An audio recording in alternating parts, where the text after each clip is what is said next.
നമസ്കാരം, ഞാൻ മൃണാൽ. ഞാൻ ഇന്ന് 3 ഡിഷസ് കുക്ക് ചെയ്യാൻ പോവാ. മഴക്കാലമല്ലേ, അപ്പൊ ചൂടായിട്ട് ഒരു പായസം, ഒരു ഗാർലിക് ചീസ് ടോസ് സാൻഡ്വിച്ച്, പിന്നെ ഒരു പെർട്ടിക്കുലർ സ്പെഷ്യൽ റൈസും. ഇത് വീഗാർഡിന്റെ ഗ്യാസ് സ്റ്റവ് ആണ്, ടഫ് ആൻഡ് ഗ്ലാസ് കൊണ്ട് ഉണ്ടാക്കിയതാ. പക്ഷെ എനിക്ക് ഏറ്റവും ഇഷ്ടപ്പെട്ടത് 4 ബേർണർ ഉള്ളതാണ്. കാരണം ഒരേ സമയത്ത് തന്നെ പരിപാടി മൊത്തം തീർക്കാൻ പറ്റുമേ. കുറേ നേരം നിന്നിട്ട് കുക്ക് ചെയ്യാന്ന് പറഞ്ഞു കഴിഞ്ഞാൽ എനിക്ക് മാനുവൽ ലേബർ ഇഷ്ടമല്ലല്ലോ. അപ്പോൾ ഹമാര പരിപാടി എന്തെന്ന് വെച്ചാൽ ഇങ്ങനെ കട്ട് ചെയ്താൽ മതി. ഇങ്ങനെ കട്ട് ചെയ്യുമ്പോൾ ഗുണം എന്ന് വെച്ച് കഴിഞ്ഞാൽ ഇതിൻ്റെ മുകളിൽ തന്നെ ഇരിക്കും. അപ്പോൾ ആരെങ്കിലും ഈ സാധനം റീസൈക്കിൾ ചെയ്യുന്നുണ്ടെങ്കിൽ അതവിടെ ഇരിക്കും. ഇല്ലെങ്കിൽ ആ അറ്റം കട്ട് ചെയ്തങ്ങ് പോവുകയെ, അത് റീസൈക്കിൾ ചെയ്യാൻ കിട്ടില്ല. കുറച്ച് സാമൂഹിക പ്രതിബദ്ധതയൊക്കെ നല്ലതാണല്ലോ.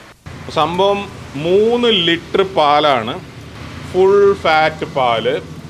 ഇതിനകത്താകെ 3 ഇൻഗ്രീഡിയൻസേ ഉള്ളൂ. 3 ഇൻഗ്രീഡിയൻസ്: പാല്, അട, പഞ്ചസാര. ഏലക്കപ്പൊടി വേണമെങ്കിൽ തൂവാം, ഇഫ് യു ലൈക്ക്. പിന്നെ ഒരു ഇൻഗ്രീഡിയൻ്റ് ഉണ്ട് കേട്ടോ, അത് പറയാൻ പറഞ്ഞു, പച്ചവെള്ളം.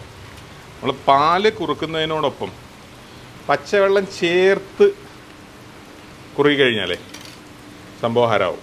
ഈ 3 ലിറ്റർ പാലും കുറേ പച്ചവെള്ളവും ഒക്കെ ചേർത്തിട്ട് ഇത് കുറുക്കിയാലും 2 ലിറ്ററിൻ്റെ താഴെ മാത്രമേ പായസം കിട്ടുള്ളൂ. അതായത് നമ്മൾ നെയ്യ് ചേർക്കുന്നില്ല, ഒരു പാലട മിക്സോ ഒന്നും ചേർക്കുന്നില്ല. പാല് കുറുക്കി കുറുക്കി കുറുക്കി സംഭവം റെഡിയാക്കുക. നേരത്തെ ഞാൻ പറഞ്ഞ പോലെ പൊട്ടിക്കുമ്പോൾ കുറച്ച് പൊട്ടിക്കുക. കണ്ടോ, ഈ അറ്റ ഇവിടെ തന്നെ ഇരിക്കും. ഇതൊരു 1-1.25 മണിക്കൂർ മിനിമം എടുക്കുന്ന പ്രോസസ്സാണ്. സത്യത്തിൽ അമ്പലപ്പുഴ പാൽപ്പായസത്തിൽ നിന്നാണ് ഈ ഒരു രീതി ഇൻസ്പയർഡ് ആയത്. മുമ്പൊക്കെ എന്ന് പറഞ്ഞു കഴിഞ്ഞാൽ എൻ്റെ ചെറിയ പ്രായത്തിലൊക്കെ ഈ പാലടയിൽ തിക്നെസ് കൂട്ടാനേ ഈ സാബൂനരി പോലുള്ള സംഭവങ്ങൾ വ്യാപകമായിട്ട് ചേർക്കുമായിരുന്നു. അത്ര ക്വാളിറ്റി ഇല്ലാത്ത കാറ്ററിംഗുകാർ, പക്ഷെ ബഹുഭൂരിഭാഗം പേരും ചേർക്കുന്നത് ഞാൻ കണ്ടിട്ടുണ്ട്. കണ്ടിട്ടില്ലേ, ഒരു വെള്ള അരി, തിളക്കുള്ള അരി. ഇപ്പം അങ്ങനെയല്ലല്ലോ. ഇപ്പം കുറച്ച് സാധനം മതി, പക്ഷെ ഉള്ള സാധനത്തിന് ക്വാളിറ്റി വേണം. അതാണല്ലോ നമ്മുടെ ലക്ഷ്യം. ഇതിൽ ഈ എൻ്റെ പരിപാടിയിൽ ഒരേ ഒരു റിസ്ക്കേ ഉള്ളൂ, അടി പിടിക്കുക. ഒന്നുമില്ല, പാലാണ്, വെറുതെ ചുമ്മാ ഇളക്കി കൊടുക്കുക. പിന്നെ നമുക്കിത് കുറുക്കിയാണ് എടുക്കേണ്ടത്. അതുകൊണ്ട് തന്നെ പാല് മാത്രം മതി, പഞ്ചസാര ചേർക്കണ്ട, അട ചേർക്കണ്ട, ഒന്നും ഇപ്പോൾ ചേർക്കണ്ട. ജസ്റ്റ് പാല് അവനെ മെല്ലെ സമയമെടുത്ത് കുറുക്കി എടുക്കുക. ഞാനപ്പോൾ ഒന്ന് കൈ കഴുകട്ടെ, വേറെയും ചില പരിപാടികൾ ഇവിടെ ഉണ്ടാക്കാനുണ്ട്. പായസം മാത്രം പോരല്ലോ. ഇനി ഈ സ്റ്റാൻഡ് നിങ്ങൾ ശ്രദ്ധിച്ചോ, ഇതെന്താണെന്നുള്ളത് ഞാൻ വിശദമായിട്ട് വേറെ പറഞ്ഞുതരാം. ഈസി വൈപ്പാ. എനിക്കൊന്ന് ഗ്ലാസ് ആയതുകൊണ്ട് ശരിക്കും നന്നായിട്ട് ക്ലീൻ ചെയ്യാം. ഈ സാധനത്തിൻ്റെ കാര്യം മറക്കരുത്, ഇടയ്ക്കിടയ്ക്ക് ഇളകി കൊടുക്കണം.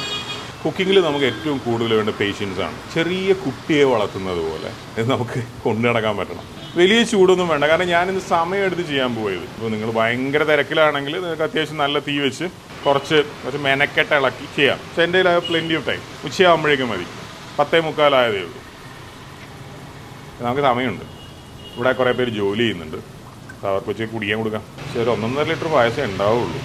ഒരു 6-8 പേർക്കേ കൊടുക്കാൻ പറ്റുള്ളൂ. അവിടെ എൻ്റെ അറിവ് ശരിയാണെങ്കിൽ ഈ കെട്ടിടത്തിൽ മാത്രം ഒരു 100 പേരെങ്കിലും ജോലി ചെയ്യുന്നുണ്ടാവും. ഒരു സ്പൂണി വെച്ച് കൊടുത്താലോ, അതുകൊണ്ട് അരവണയൊക്കെ കൊടുക്കണമല്ലേ. മാക്സിമം തിക്നെസ്, മാക്സിമം കളറ് ആണ് നമ്മുടെ ലക്ഷ്യം. ഗ്യാസ് സ്റ്റവ് ഭയങ്കര ഇൻട്രസ്റ്റിംഗ് ആണ്. കാരണം ഇതിനകത്ത് എങ്ങനത്തെ ഫ്ലെയിംസ് വേണമെങ്കിൽ നമുക്ക് സെലക്ട് ചെയ്യാം. സാധാരണ 2 ബേർണറല്ലേ ഉണ്ടാവുള്ളൂ. അപ്പോൾ 2 സൈസല്ലേ ഉള്ളൂ. ഇതിലിപ്പം ഇത്രയും സൈസ് ഉള്ളതുകൊണ്ട് ഇതുപോലെ ഇങ്ങനെ പ്രൊലോങ്ഡ് ആയിട്ടുള്ള കുക്കിംഗ് പ്രോസസ്സുള്ള സംഭവത്തിന്, കുറേ നേരം കുക്ക് ചെയ്യേണ്ട സംഭവത്തിന് എനിക്ക് ഇഷ്ടമുള്ള പോലത്തെ ഫ്ലെയിമിൻ്റെ ചോയ്സ് പിന്നെയും കൂടുതലാണ്. That's nice. നമ്മളിതിനകത്ത് കുറച്ച് വെള്ളം ചേർത്തിട്ടുണ്ട്. 1 ലിറ്ററേ ചേർത്തിട്ടുള്ളൂ. ചില ആളുകൾ പറയും പിന്നെ 3 ലിറ്റർ പാലിൽ 3 ലിറ്റർ തന്നെ വെള്ളം ചേർക്കണമെന്ന്. എൻ്റെ പരീക്ഷണങ്ങൾ എനിക്ക് അങ്ങനെ തോന്നിയിട്ടില്ല. 1/3 മതി. പാലൊന്ന് ചൂടായി വരുമ്പോൾ ഒരു 1/3 വെള്ളവും കൂടെ, ചെറുതായിട്ട് ചൂടായി വരുമ്പോൾ 1/3 വെള്ളം കൂടെ, ഇല്ലെങ്കിൽ ആദ്യം തന്നെ ചേർക്കാം കേട്ടോ. വെള്ളത്തിന് ഓൾറെഡി ചൂടുണ്ടായിരുന്നു, ചൂടുവെള്ളമായിരുന്നു. സോ പാലിലേക്ക് ചേർത്തു. നമ്മളീ പണി തുടങ്ങിയിട്ട് അരമണിക്കൂറായി. ഇനിയും ഒരു 3/4 മണിക്കൂർ കൊണ്ട് മാത്രമേ പിന്നെ എവിടെയെങ്കിലും എത്തുള്ളൂ. ക്ഷമ വേണം. ഇത്തരം സന്ദർഭങ്ങളിൽ നമ്മൾ വളരെ കൂടുതൽ കെയർഫുൾ ആവണം. പാലിൻ്റെ മുകളിൽ പാട കെട്ടുന്നു. പാലിന് അങ്ങനെ ഒരു വൃത്തിയുടെ സ്വഭാവം ഉണ്ടേ, വെറുതെ പാട കെട്ടിക്കളയും. പാട കെട്ടിയാൽ പിന്നെ അതിൻ്റെ അടുത്ത ടെൻഡൻസി തൂവി പുറത്തു പോകാനുള്ളതാണ്. തൂവി പുറത്തു പോയ പാലുകൊണ്ട് പിന്നെ പാലട ഉണ്ടാക്കണമെങ്കിൽ നളൻ വരേണ്ടി വരും. നളൻ വന്നാലും പറ്റുമോ? ഞാൻ നളനോട് ചോദിച്ചിട്ട് പറയാം. ഇന്ന് വൈകിട്ട് പുള്ളിയായിട്ടൊരു മീറ്റിംഗ് ഉണ്ട് കേട്ടോ. പക്ഷെ നമ്മളിത് 4 ഇളക്കിളക്കുമ്പോഴേക്കും പാല് റെഡിയായി. അതാണ് പറയുന്നത്. നല്ല ക്ഷമ വേണം. നിങ്ങൾക്ക് വേണമെങ്കിൽ ചോദിക്കാം, ഇതിനകത്ത് കുറേ നെയ്യും ചേർത്ത് കുറച്ച് സാബുനരിയോ എന്തെങ്കിലുമൊക്കെ ഇട്ട് കഴിഞ്ഞാൽ പെട്ടെന്ന് തിക്കാവില്ലേ, കുറേ ക്വാണ്ടിറ്റി ഉണ്ടാവില്ലേ എന്നൊക്കെ. പക്ഷേ അതിന് ഇതിൻ്റെ ക്വാളിറ്റി കിട്ടില്ല. Quality is everything. ഒന്നുമില്ലെങ്കിലും വീഗാർഡിലല്ലേ ഉണ്ടാക്കുന്നത്. ആ ഒരു റെസ്പെക്റ്റ് എങ്കിലും വേണ്ടേ. എനിക്ക് വേർത്തോണ്ട് ചെയ്യുന്ന പണി തീരെ ഇഷ്ടമല്ല. ഇതേ ജോലി നമ്മൾ ഇംഗ്ലണ്ടിൽ ഒരു വിൻ്ററിലാണ് ചെയ്യുന്നതെങ്കിലോ എന്തൊരു സുഖമായിരിക്കും എന്നറിയാം. ചൂടിൻ്റെ മുമ്പിൽ ഇങ്ങനെ നിൽക്കാൻ. എന്ത് ചെയ്യാനാ, ഓണം വരുന്ന സമ്മറിലായി പോയി. പാല് സൈഡിൽ പറ്റി പിടിക്കുന്നുണ്ടടാ മോനെ. ഇതൊക്കെ ആദ്യം ഡീൽ ചെയ്ത് എടുത്ത് കളഞ്ഞില്ലെങ്കിലേ 4 ബേർണർ ഉണ്ടാകുമ്പോൾ ഒരുപാട് വർക്ക് ചെയ്യാൻ പറ്റും. പ്രത്യേകിച്ച് 2 പേര് കുക്ക് ചെയ്യാൻ റെഡി ആകുമ്പോഴേ. കുക്കിങ്ങിലെ ഏറ്റവും വലിയ ടെൻഷൻ എന്ന് പറയുന്നത് ക്ലീനിങ്, ഈ ചോപ്പിങ്, ഇതൊക്കെയാണല്ലോ. അതൊക്കെ ഡീൽ ചെയ്യാൻ നമുക്കൊരാളുണ്ടെങ്കിൽ നമുക്ക് വേണമെങ്കിൽ 4 അത്യാവശ്യം എക്സ്പേർട്ട് ആണെങ്കിൽ 4 ബേർണറിലും വർക്ക് ചെയ്യാം. എൻ്റെ അമ്മയൊക്കെ സ്ഥിരമായിട്ട് 2 ബേർണറിൽ വർക്ക് ചെയ്യും. ആരാണ് ഫോൺ ചെയ്യുന്നത്? സോറി മൈ ഡിയർ, സംസാരിക്കാൻ പറ്റില്ല, വെരി ബിസി. ഈ വെളുത്തുള്ളി പായസത്തിലിടാനുള്ളതല്ല, ഈ ബ്രെഡും പായസത്തിലിടാനുള്ളതല്ല. നമുക്ക് അടുത്ത ബേർണറിൽ ഒരു സാൻഡ്വിച്ച് ഉണ്ടാക്കാം. ആദ്യം നമുക്ക് ഇച്ചിരി ബട്ടർ വേണം.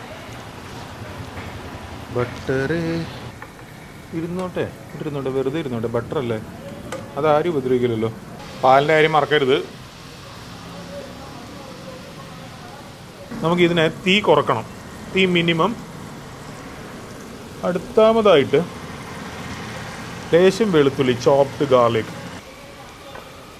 മണവാളൻ പറ, ഇത് മണവാട്ടി പറ. ഓണം വന്നേ, ഓണം വന്നേ, ഓണം വന്നേ. യെസ്, ഗാർലിക് നമ്മൾ ഉദ്ദേശിച്ച ലെവലിലേക്ക് എത്തിക്കഴിഞ്ഞു. പാല് മറക്കരുതേ. പാല് മറന്നാൽ വിവരം അറിയും. ബ്രെഡ് 2 പാർട്ടാക്കുക. ഓക്കെ, ഈ ബ്രെഡിൻ്റെ അടി കിടന്നുള്ള ഷൈനിങ് മതി. ഇനി പിന്നെ ചീസിൻ്റെ സ്ലൈസാണ്. ചീസിപ്പോൾ നമ്മൾ ഏത് ചീസ് മേടിച്ചാലും ഇങ്ങനെ തന്നെ ഉണ്ടാവുക. ഐ മീൻ ചീസ് എന്ന് പറയുമ്പോൾ സാൻഡ്വിച്ചിന് ഗ്രില്ല് ചെയ്യാൻ പറ്റുന്ന കൈൻഡ് ഓഫ് ചീസായിരിക്കണം. പാവായിട്ട് പൊളിഞ്ഞു വരുന്നത് ഇതിനെ മോളി വെക്കുക. നൈസായിട്ടിങ്ങ് ഊരിയെടുക്കുക. നേരെ ഇരിക്കണം മോനെ.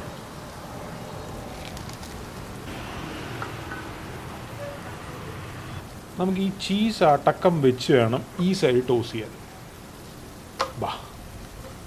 കണ്ട, ചീസ് ഒന്ന് റെഡിയായി മതി. മറിച്ചിടുക. ഇവനെ ഇതിൻ്റെ മുകളിലേക്ക് അങ്ങ് പ്ലേസ് ചെയ്യുക. വേണമെങ്കിൽ ചീസ് കുറച്ചുകൂടെ ഗ്രില്ല് ചെയ്യാം. അങ്ങനെ ഗ്രില്ല് ചെയ്ത് കഴിഞ്ഞാൽ ആ ഉള്ളിലെ ഒരു ചൂയി ചീസിനെസ് കിട്ടൂല. എനിക്ക് പുറത്ത് കുറച്ച് നല്ല ടോസായിട്ടും ഉള്ളിലൊരു ചൂയിയായിട്ടാണ് ഇഷ്ടം. യെസ്, ഈ കളർ 2 സൈഡിലും ആയി കഴിഞ്ഞാൽ തകർക്കും. നല്ല ഗാർലിക്കിൻ്റെയും ചീസിൻ്റെയും മണം വരുന്നുണ്ട്. സിമ്പിൾ. സോ പാൽസാർ പകുതി ആയിരിക്കുകയാണ്. നമ്മൾ പാല് ചേർത്ത കുറച്ച് വെള്ളം എല്ലാം അടക്കം ഇതിപ്പോൾ ഒരു 1.5 ലിറ്ററേ ഉള്ളൂ. ഇനി നമുക്ക് അട ചേർക്കാം. 3 ലിറ്റർ പാലിലേക്ക് സാധാരണ ഒരു 200 ഗ്രാമോളം അട ചേർക്കും. പക്ഷേ നമ്മളിത് കുറുക്കിയെടുത്ത് 1.5 ലിറ്റർ ആക്കി. അപ്പോൾ നമുക്കൊരു 100-120 ഗ്രാം അട ധാരാളം മതി. 100 ഗ്രാം മതി. ഇനി പാലി കിടന്ന് അട വേവണം. എനിക്ക് വേർക്കുന്ന പണികൾ തീരെ ഇഷ്ടമല്ല കേട്ടോ. ഇത് പായസമായതുകൊണ്ട് മാത്രം ഞാൻ അഡ്ജസ്റ്റ് ചെയ്തു. അട വെന്തോന്നൊന്ന് നോക്കണം. എന്നിട്ടില്ല, ഒന്ന് കൈ കഴുകിയിട്ട് വരാം. ഒരു കൈക്കണക്ക് പ്രകാരം അട വേവാനുള്ള സമയമായി. ചെറിയ ഇടയല്ലേ, നമ്മൾ പുറത്തുനിന്ന് മേടിച്ച അടയാ. പഞ്ചസാര ഇടാം. തൃശ്ശൂർ ഭാഗത്തൊക്കെ സ്വന്തമായിട്ട് ഇങ്ങനെ ആണെങ്കിൽ ഉണ്ടാക്കും. എനിക്കത് ഇഷ്ടമാണ് ചെയ്യാൻ. കൈയിട്ട് വരാം. പഞ്ചസാര ഇടാം. നമുക്ക് കുറച്ച് ഇടാം. എന്നിട്ട് ഇടാമല്ലോ, പഞ്ചസാര ഇവിടെ തന്നെ ഉണ്ടല്ലോ. ചിലർ പറയും പഞ്ചസാരയുടെ ടേസ്റ്റ് ശരിക്കും പായസത്തിന് കിട്ടാൻ ഒരു നുള്ളു ഉപ്പിടണമെന്ന്. എനിക്കതിൽ വലിയ വിശ്വാസമൊന്നുമില്ല. പിന്നെ ചിലർ പറയും മടുപ്പിക്കുന്ന മധുരം ഉണ്ടാവണം. എനിക്ക് അതിലും വലിയ വിശ്വാസമില്ല. മധുരം വേണം, നല്ല മധുരം വേണം. പക്ഷേ ഒരു സിപ്പ് കുടിക്കുമ്പോൾ തന്നെ ഇങ്ങനെ ആവുന്ന ആ മധുരം വേണ്ടല്ലോ. ഒരു ഗ്ലാസ്സെങ്കിലും ആ പാലും അടയും ഒക്കെ നമുക്കൊന്ന് എൻജോയ് ചെയ്യാൻ പറ്റണ്ടേ. പായസത്തിന് ഇപ്പോൾ നല്ല കളറുണ്ട്.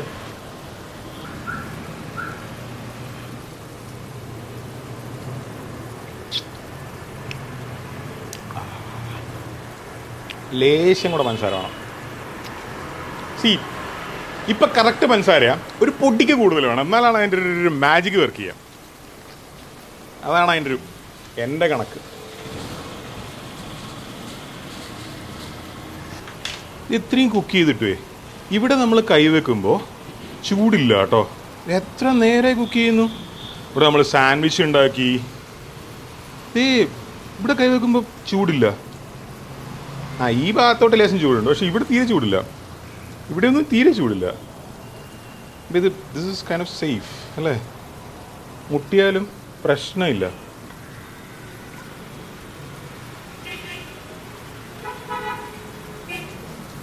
ഇത് ഏലക്ക പൊടിയാണ്. ഒരു പൊടിക്ക് മതി. മതി മതി മതി മതി മതി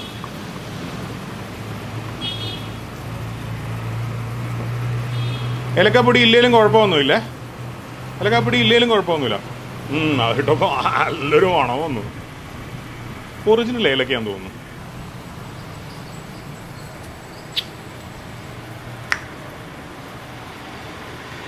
ഞാൻ ഉദ്ദേശിച്ച പായസമായി.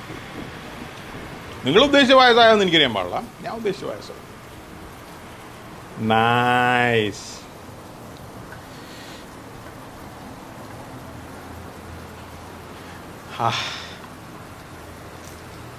പിന്നെ തിലകം പറഞ്ഞ പരിപാടിയൊന്നും നമുക്കില്ല. കഴിക്കുന്നതിനേക്കാളും കൂടുതൽ കഴിപ്പിക്കുകയാണ് നമുക്കിഷ്ടം. അങ്ങനത്തെ ഒന്നുമില്ല. നമുക്ക് കഴിപ്പിക്കുന്നതൊക്കെ കുറച്ചൊക്കെ ഇഷ്ടമാണ്, പക്ഷെ അൾട്ടിമേറ്റ് ഇഷ്ടം കഴിക്കുന്നത് തന്നെയാണ്. പക്ഷേ പാലട പായസം ചൂടോടെ കഴിച്ചു കഴിഞ്ഞാലേ നാക്ക് പൊള്ളി പോകും. അതുകൊണ്ട് അവനെ കുറച്ച് നേരം ഒന്ന് റെസ്റ്റ് ചെയ്യാൻ വിടണം. പാവമല്ലേ. നമ്മളൊന്നുമില്ലെങ്കിലും 1.5 മണിക്കൂർ പണിയിട്ടെടുത്തിട്ട് തീയിലിട്ട് റെഡിയാക്കി എടുത്തതല്ലേ. നല്ല എഫിഷ്യൻ്റ് ആയിട്ടുള്ള ഗ്യാസ് സ്റ്റവ് നമ്മളൊരു ഗുണം എന്നറിയാം. നമുക്ക് ഈ 1.5 മണിക്കൂറൊക്കെ കുക്ക് ചെയ്യേണ്ട പല ഡിഷുകളുണ്ട്. പല ഇറച്ചിയുടെ ഡിഷുകളൊക്കെ വരുമല്ലോ. അത് 2-3 മണിക്കൂർ ചെറിയ തീയിൽ വിനാഗിരിയിലിട്ടൊക്കെ കുക്ക് ചെയ്യും നമ്മൾ.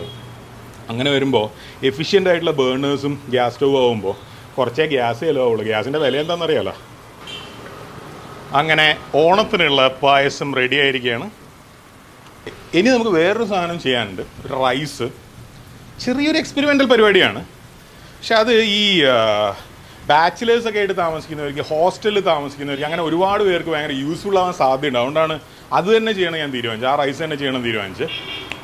സാൻഡ്വിച്ച് ഒന്ന് കഴിക്കാം അല്ലേ. ഗ്യാപ്പ് വേണ്ടേ. 1.5 മണിക്കൂർ പണിയെടുത്തതല്ലേ.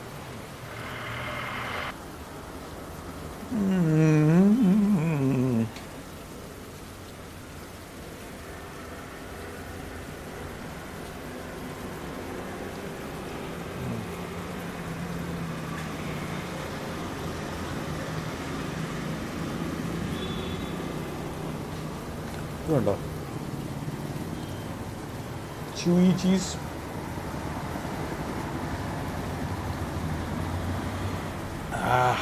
ചീസിന്റെ ച്യൂയിനെസ് കണ്ടോ.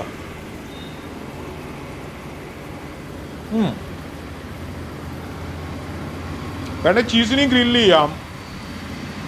എന്നിട്ടിങ്ങനെ എല്ലാം ഉണ്ടാക്കാം. പക്ഷെ ഗ്രിൽ ചീസ് സാൻഡ്വിച്ച് ചിലപ്പം അങ്ങനെ ഉണ്ടാക്കാം. പക്ഷെ എനിക്ക് ച്യൂയിനെസ് ഭയങ്കര ഇഷ്ടം. വാ നമുക്ക് വേറെ പണിയുണ്ട്. പായസം ഞാൻ ഉദ്ദേശിച്ച അത്ര മോശമായിട്ടില്ല.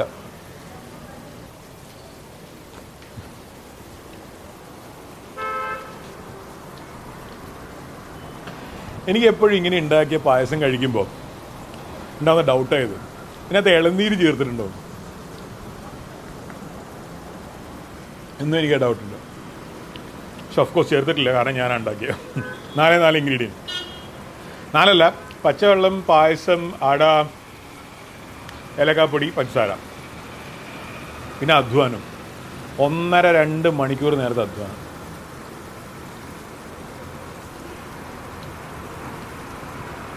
ഇത് തണുപ്പിച്ച് കുടിച്ചാണ്ടല്ലോ. ഇത് വളരെ ഹാൻഡി ആയിട്ടുള്ള വീഗാർഡിന്റെ റൈസ് കുക്കറാണ്. അതുകൊണ്ട് തന്നെ വീടുകളിൽ മാത്രമല്ല, ബാച്ചിലർ ലൈഫിലും ഹോസ്റ്റലിലും ഒക്കെ ഉപയോഗിക്കാം. എൻ്റെ പഴയ ഒരു മെമ്മറിയുടെ ഒരു സംഭവം നമുക്ക് ചെയ്യാം.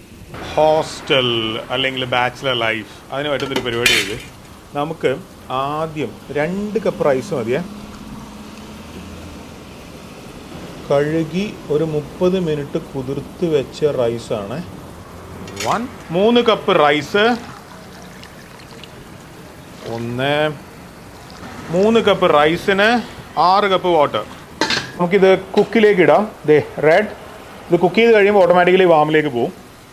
സോ അത് കഴിഞ്ഞിട്ട് നമുക്ക് സൗകര്യം പോലെ നമ്മുടെ എത്രയാണോ വേവ് വേണ്ടത് വെച്ചാൽ എടുക്കാം.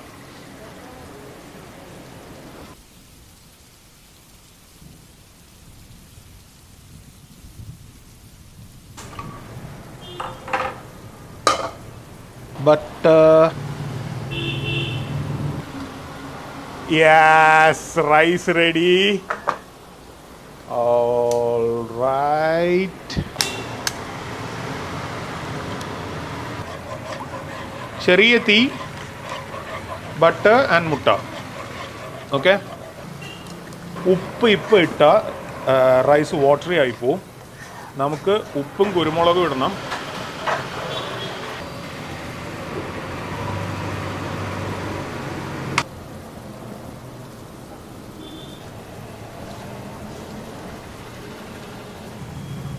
കുരുമുളക് പൊടി. ഈ റൈസ് നമുക്ക് 2 രീതിയിൽ ഉണ്ടാക്കാം. ഒന്ന് ഫ്രൈഡ് പോലെ, പക്ഷെ ഇത് ഫ്രൈഡ് പോലെയുള്ള റൈസ് അല്ല, കുറച്ചൊരു സ്റ്റിക്കി പോലെ, കുറച്ചൊരു കംഫർട്ട് ഫുഡ് പോലെയാണ്.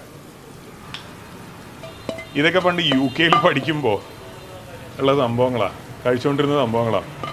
കാരണം റൈസും എഗ്ഗും ഒക്കെ ഭയങ്കര ചീപ്പായിട്ട് കിട്ടുവേ. ഇതെൻ്റെ ഇംഗ്ലണ്ടിലെ യൂണിവേഴ്സിറ്റി ഡേയ്സിൻ്റെ ഓർമ്മയ്ക്കാണ്.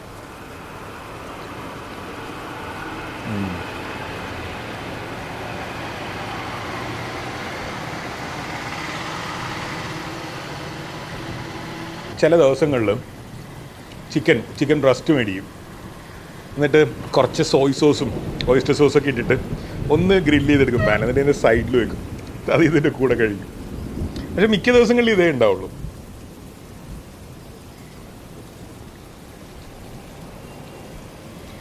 പക്ഷെ അന്ന് റൈസ് കുക്കറൊന്നും ഇല്ലായിരുന്നു. നമ്മൾ ഈ ഒരു പാത്രത്തിൽ റൈസ് ഇട്ട് തിളപ്പിച്ച് കഷ്ടപ്പെട്ട് സ്ട്രെയിൻ ചെയ്തെടുത്ത് ചെയ്യണമായിരുന്നു. ഇതിൻ്റെ ഒരു സിൽക്കിനെസ്സാണ് സംഭവം. ഇതിൻ്റെ റൈസിൻ്റെ മുകളിൽ ഒരു സിൽക്കി ടെക്സ്ചർ ഉണ്ട്. ഫ്രൈഡ് റൈസിനൊരു സ്മോക്കി ടെക്സ്ചറിലേ ഉണ്ടാവുക. ഇതിൻ്റെ ഒരു സിൽക്കിനെസ്സാണ്. ഇത് റൈസ് കുക്കറിൽ തന്നെ കിടന്നിട്ടുണ്ടാകുമ്പം ആ സ്റ്റാർച്ചും എല്ലാം അതിനകത്ത് തന്നെ ഇല്ലേ. നമ്മൾ വെള്ളം ഡ്രെയിൻ ചെയ്ത് കളയല്ലോ.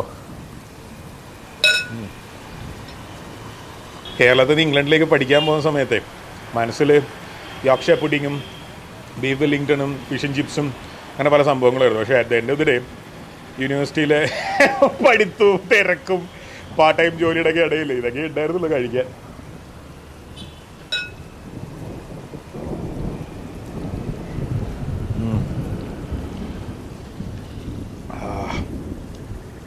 അന്ന് ഞങ്ങൾ ആരും ടേസ്റ്റിലോ ക്വാളിറ്റിയിലോ ഒന്നും കോംപ്രമൈസ് ചെയ്തിരുന്നില്ല കേട്ടോ. പൈസ ചിലപ്പോൾ കുറച്ച് സ്പെൻഡ് ചെയ്യാനുണ്ടായിട്ടുണ്ടാവുള്ളൂ, പക്ഷെ എന്നാലും ഉള്ളത് വെച്ച് നമ്മൾ പൊലിപ്പിക്കുമായിരുന്നു ഇതുപോലെ.